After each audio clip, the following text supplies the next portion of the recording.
जाति धर्म का भेद नहीं, मानवता धर्म हमारा है। जाति धर्म का भेद नहीं, मानवता धर्म हमारा है। झूठा वादा कोई नहीं, विकास ही हमारा नारा है। सोनू भैया जिंदाबाद, जिंदाबाद, जिंदाबाद।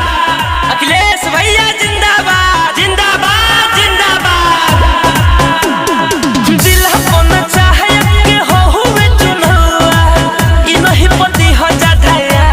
ए भाई सोनू भैया के जीतई हो, ए भाई सोनू भैया के जिला कोना चाहे के हो हुए चुनौआ, इ नहीं पति हो जाता है। ए भाई सोनू भैया के जीतई हो, माने लो रजिया हमार। ए भाई सोनू भैया के जीतई हो, माने लो रजिया हमार। ए भाई सोनू भैया के जीतई हो। जी हाँ मेरे खड्डा ग्राम वार्ड संख्या 9 के प्यारे दोस्तों, अब की बार सोनू तिवारी उर्फ अखिलेश भैया को जिताना है। Presented by Raj recording studio Gadaura बाजार।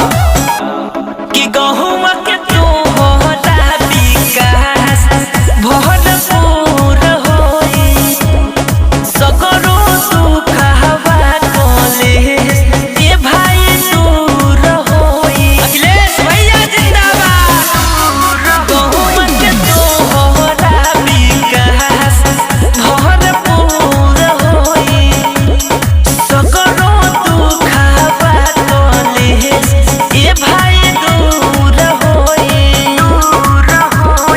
एक बार कहला तो काम सब करी है, नेता बनी है महान। ए भाई सोनू भैया के जीतई है, ए भाई सोनू भैया के जीतई। एक बार कहला तो काम सब करी है, नेता बनी है महान। ए भाई सोनू भैया के जीतई, माने लो रजिया हमारे। अखिलेश भैया के जीतई हो, तोहरा से बाहर के गुहार। भाई सोनू भैया के जीतई हो।